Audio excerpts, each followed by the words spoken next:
snow and ice, and volunteers across the country are offering a warm welcome to anyone in need. Yeah, let's talk to Phil McCann. He's at Padgate Library in Warrington. And Phil, you've got a brew. You told us a cup of tea was good earlier, but it's about so much more where you are, isn't it? It is about so much more, although the cup of tea is always the first thing that you check for to make sure that you're in the right kind of place, and they put exactly the right kind of the right amount of milk into that. For me, I can tell you, Ben, this is Padgate Library, incidentally just next door to Luke Littler's old high school here on the edge of Warrington. Now, this is one place which is designated as a warm hub for a couple of hours every week, on a Saturday as it happens, but every day in this borough, at least in Warrington, there's a library or a community space that's designated as a warm hub, and these have sprung up across the country really over the last couple of years since that big energy price crisis that we had after the COVID pandemic. Anne-Marie is normally sat behind the desk there. Just tell me, Anne-Marie, you're usually here manning the library desk when the warm hub is on. So when the warm hub's on in a few hours' time, what will be happening and where? Yeah, we have free drinks, free coffee, tea, or cold drinks for the children, and we do our warm space on a Saturday morning. But the other sites in Warrington, the other libraries, they do a designated day for their warm space, and the children can access any board games, jigsaws for the adults, and Scrabble or whatever. So it's a nice family atmosphere. And we also offer like free access to the computers, free device sort of, you can charge up your devices. It's just a friendly environment, and people can just get a lot of community spirits going. Yeah. So this is the space that's going to be the warm hub kind of area a bit later on, the warm space.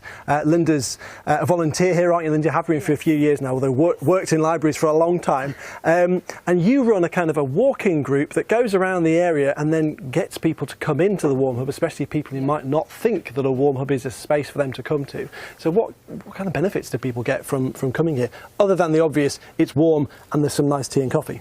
If I tell people when it's on, it's the first Tuesday of every month that we're starting. We're not doing one in January because the weather is usually so bad, but it's going to be in February, on February the 4th, Tuesday, February the 4th.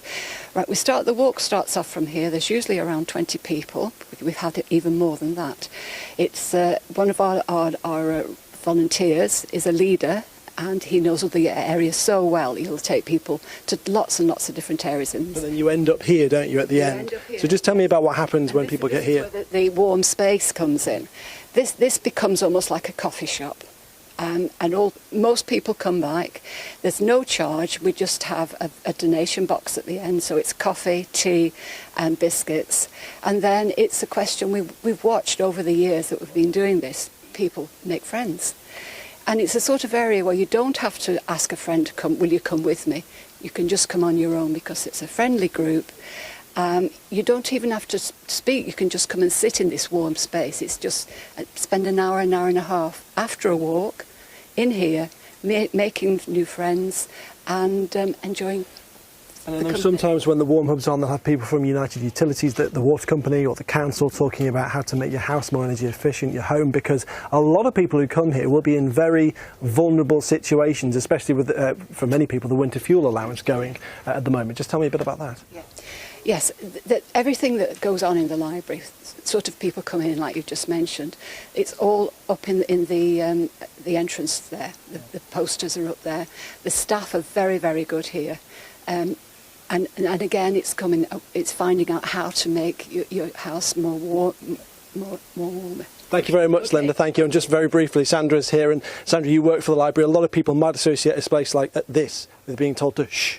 But you've got board games here. It's not like that. No, it's not a quiet place anymore. We'd encourage people to come in. It's very friendly, very informal. You can come in with a friend, or if you come here on your own, there'll be someone else willing to join in with you, I'm sure. Or you can just come in and have a quiet time on your own, just do a jigsaw, read a book. It's very informal, and we'd encourage more people to come and see what libraries are all about. Thank you very much then. So this just one of many important spaces across the country, especially important over the next few days as this cold snap and these severe weather warnings kick in. Really useful to know places like that exist at times like this. Really good to have you there, Phil. Thank you. We'll speak later.